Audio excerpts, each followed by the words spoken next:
of Advanced Senior Secondary School, Mundhal. So students, we are going to start our second lesson of our first book, Flamingo.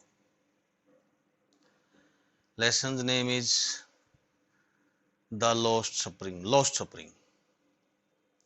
Lost खोया हुआ. Spring के दो meaning होते हैं, झरना, बसंत.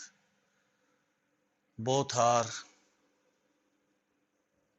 of happiness and pleasantry. दोनों ही खुशी देने वाले हैं, पॉजिटिव वर्ड्स हैं. लेकिन यहाँ पर बात जो आती है उसमें बसंत ज़्यादा शूट करता है, खोया हुआ बसंत. और ये जो लेसन है रिटन बाय अनीश जंग, ए फीमेल राइटर, तो उसने जो है ना बचपन की बात की है. मनुष्य के जीवन का सबसे महत्वपूर्ण और सबसे जो है ना बढ़िया कहें हम काल जो है ना उसका बचपन होता है. सबसे ज़्यादा आनंद, लापरवाही, मौज मस्ती, हंसी किलकारी का काल यही होता है. तो कुछ अभागे बच्चे इसमें जो है भी दुखी रहते हैं. नंगे पांव, नंगे बदन और खाली पेट उनको काम करना पड़ता है कठिन परिस्थितियों में. तो ऐसे ही अभागे बच्चों के बारे में ये लेसन है और आशा है आप इसको सीरियसली पढ़ेंगे, समझेंगे, तो आपके जो हृदय है उसमें संवेदनशीलता जरूर पैदा होगी इन बच्चों के प्रति. तो let us start. Lost spring, खोया हुआ बसंत. स्टोरीज ऑफ स्टोलन चाइल्डहुड, चुरा लिए गए बचपन की कहानी. मतलब इन अभागे बच्चों का बचपन किसी ने छीन लिया है, किसी ने चुरा लिया है.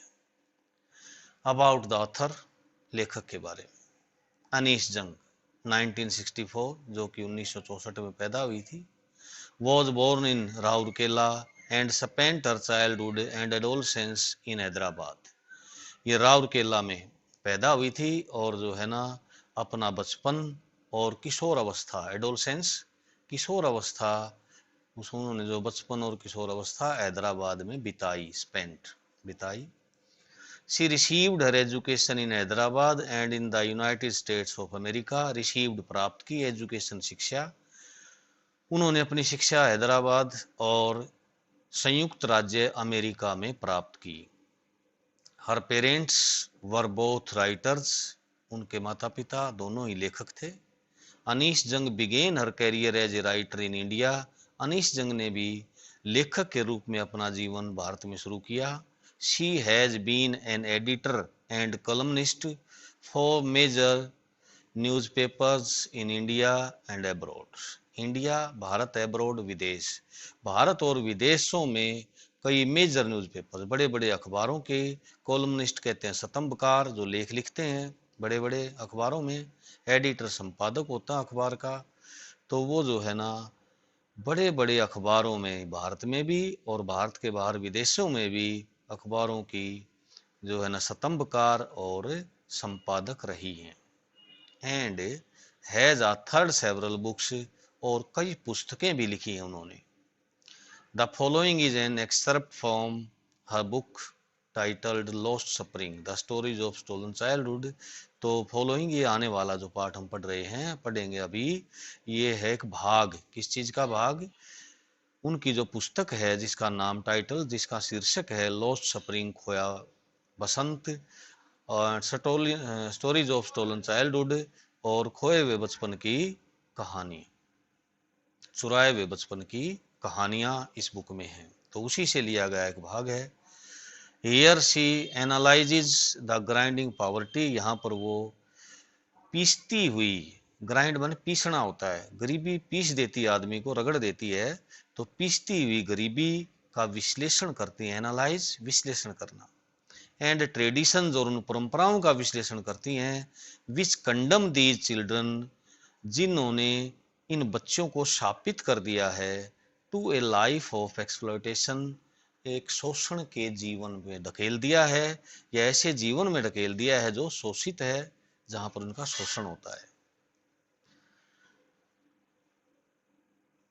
Notice these words, these expressions in the text. पाठ के इन भावों को देखिए, इन अभिव्यक्तियों को गौर से देखिए. इन्फर देयर मीनिंग्स, इनका जो है ना अर्थ निकालिए फ्रॉम द कंटेक्स्ट, उसी संदर्भ से जहां इनका प्रयोग हुआ है, उसी माहौल से, उसी एटमॉस्फेयर से, उसी संदर्भ से इनका मीनिंग निकालना है। लुकिंग फॉर, लुक फॉर तलाश करना होता है, ढूंढते हुए। स्लॉग दियर डे लाइट आवर्स, स्लॉग होता है कड़ी मेहनत करना, और डे लाइट आवर्स दिन के घंटे, मतलब पूरा दिन कड़ी मेहनत करना। रूफ ओवर हिज हेड, उसके सिर की छत, सिर पर जो छत होती है मतलब घर। Perpetual state of poverty, perpetual लगातार रहने वाली, कंटिन्यूअस स्टेट हालत ऑफ पॉवर्टी, गरीबी की लगातार चलने वाले हालात। डार्कमेंट्स, अंधेरी झोपड़पट्टियां। Imposed the baggage on the child, imposed लागू करना, लाद देना, बैगेज भार, ऑन द चाइल्ड बच्चे पर लादा गया भार। समटाइम्स आई फाइंड ए रूपी इन द गार्बेज, गार्बेज कूड़ा करकट का ढेर, तो कूड़े करकट के ढेर में कभी कभी, समटाइम्स कभी कभी, आई फाइंड ए रूपी मुझे एक रुपया मिल जाता है। ये एक इसी तरह का भागा बच्चा के मुंह से निकले हुए शब्द हैं जो कूड़ा बिनता है। Why do you do this, तुम ये काम क्यों करते हो। आई आस्क साहिब, मैं साहिब से पूछती हूँ। whom आई इनकाउंटर, जिसका मेरा आमना सामना होता है। इनकाउंटर मुठभेड़ होता है, आमना सामना होना, आमना सामना होता है। एवरी मॉर्निंग, हर सुबह। स्क्राउंजिंग फॉर गोल्ड, जो कि सोना ढूंढते हुए। इन द गार्बेज डंप्स, कूड़े के ढेर में। ऑफ माई नेबरहुड, मेरे पड़ोस में, मेरे पड़ोस में जो कूड़े के ढेर हैं उसमें सोना ढूंढते हुए। इन बच्चों से जब मैं पूछती हूँ या मेरा सामना होता है तो मैं पूछती हूँ कि तुम ये काम क्यों करते हो। साहेब left is home long ago, साहब ने अपना घर बहुत पहले छोड़ दिया। Set amidst the green fields of Dhaka, जो कि सेट स्थापित था, एमिडस्ट बीच में, ग्रीन फील्ड्स हरे भरे खेतों के, ऑफ ढाका ढाका के। Dhaka is capital city of Bangladesh, Bangladesh की राजधानी है, शहर ये बड़ा। तो ढाका के हरे भरे खेतों के बीच में स्थित था। His home is not even a distant memory, और उसका घर जो है कोई दूर की याद नहीं है। देयर वर मेनी स्टॉर्म्स, बहुत सारे तूफान आते थे वहां। That swept away their fields and homes, जो उनके खेतों को और उनके घरों को बुहार देते थे। बुहार देने का मतलब नष्ट कर देते थे, तेज हवाएं। हिज मदर टेल्स हिम, ये बातें उसकी माँ उसको बताती है। दैट इज वाई, यही कारण था। दे लेफ्ट, वे चले गए, छोड़ आए। Looking for gold in the big city, बड़े शहर में सोने की तलाश में, धन की तलाश में, रोजी रोटी की तलाश में। यहाँ गोल्ड का मतलब रोजी रोटी ही है इनके लिए। सिटी, हाँ बड़े शहर की। वेयर ही नाउ लीव्स, जहां वे आजकल रहता है, जहां वह आजकल रहता है उस बड़े शहर में रोजी रोटी की तलाश में आ गए। I have nothing else to do, else कुछ और, नथिंग कुछ नहीं, कुछ और करने के लिए मेरे पास नहीं है, या मेरे पास करने के लिए कुछ और नहीं है। ही मटर, जो बड़बड़ाता है। लुकिंग अवे, दूर देखते हुए।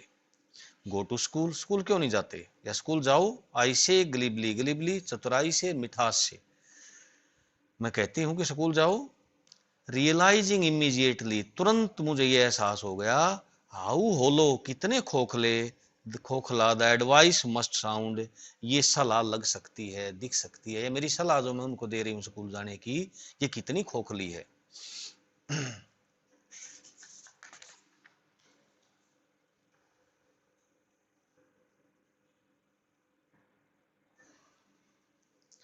देर is no school in my neighbourhood, मेरे पड़ोस में कोई स्कूल नहीं है। वहन दे बिल्ड वन, जब वे कोई बनाएंगे। आई विल गो, मैं जाऊंगा। If I start A school, अगर मैं स्कूल शुरू कर दूं। विल यू कम, क्या तुम आओगे। आई आस्क, मैं पूछती हूँ। हाफ जोकिंग, आधा सा मजाक करते हुए।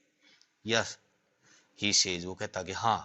स्माइलिंग ब्रॉडली, बड़ी चौड़ी मुस्कान से मुस्कुराते हुए कहा उसने कि हाँ आऊंगा मैं। ए फ्यू डेज लेटर, कुछ दिन बाद। I see him running up to me, मैं उसको देखती हूँ दौड़ कर मेरी ओर आते हुए। इज योर स्कूल रेडी, और आते ही क्या पूछा उसने, क्या तुम्हारा स्कूल तैयार हो गया। It takes longer to build a school, school बनाने में, एक स्कूल को चलाने में बहुत समय लगता है। आई से, मैं कहती हूँ।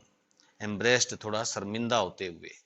Eight having made a promise, एक ऐसा वादा करके। शर्मिंदा क्यों थी लेखिका, क्योंकि उन्होंने एक ऐसा वादा किया था। दैट वाज नॉट मिंट, जिसका कोई मतलब ही नहीं था।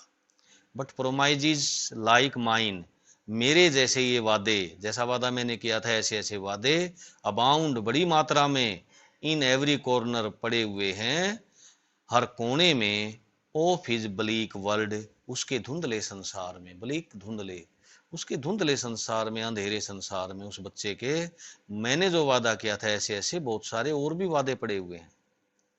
After months of knowing him, उसके जानने के महीनों, उससे जान पहचान के महीनों बाद, I ask him his name, मैं उसका नाम पूछती हूँ उससे, साहिब आलम, ही अनाउंसिज, अनाउंसिज वर्ड घोषणा करना, मतलब बड़े खुश होकर उसने उत्साह से बताया कि मेरा नाम साहिब आलम है।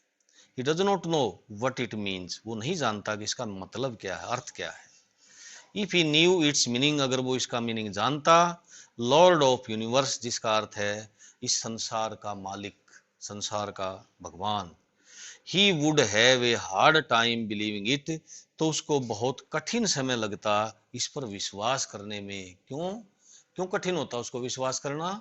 क्योंकि उसकी हालत बहुत बुरी है और नाम जो है ना दुनिया का राजा है।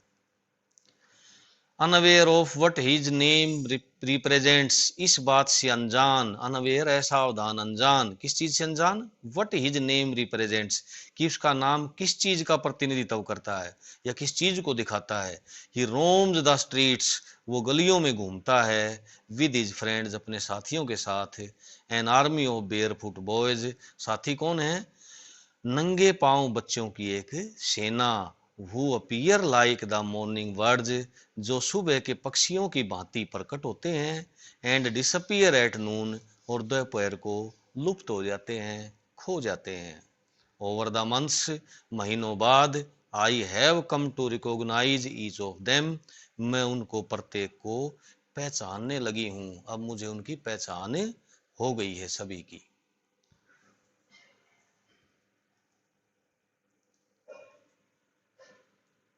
Y aren't you wearing chappals, तुम चप्पल क्यों नहीं पहनते? आई आस्क वन, मैं एक से पूछती हूँ। My mother did not bring them down from the self, self अलमारी, मेरी माँ ने उनको अलमारी में से निकाला ही नहीं, नीचे ही नहीं लाई। ही आंसर्स सिंपली, बड़ा सादे ढंग से उत्तर देता है। इवन इफ शी डिड, अगर वो नीचे ले भी आती, निकाल भी देती, he will throw them off, वो उनको फेंक देता।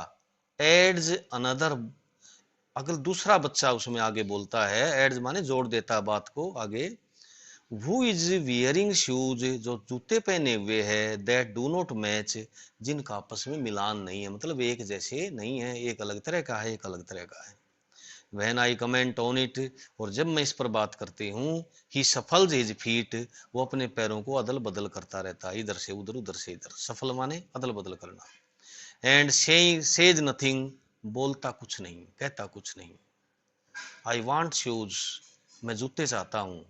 सेज ए थर्ड बॉय, एक तीसरा लड़का कहता है। Who has never owned a pair of all his life, पूरे जीवन में उसको एक जोड़ा नहीं मिले हैं, मतलब पूरा अब तक का जीवन में उसको एक जोड़ा जूता नहीं मिला है। वो बच्चा कहता है कि मैं जूते चाहता हूँ।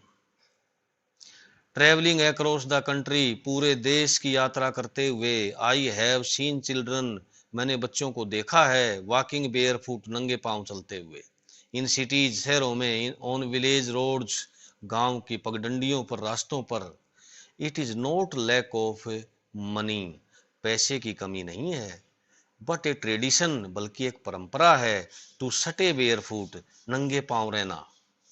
नंगे पांव रहना धन की कमी नहीं, बल्कि एक परंपरा है। इज वन एक्सप्लेनेशन, ये एक व्याख्या है, मतलब जो नंगे पांव रहते हैं बच्चे, एक व्याख्या या लोग एक व्याख्या ये भी देते हैं कि केवल पैसा ही इसमें कारण नहीं है, एक परंपरा भी है। आई वंडर, मुझे हैरानी होती है।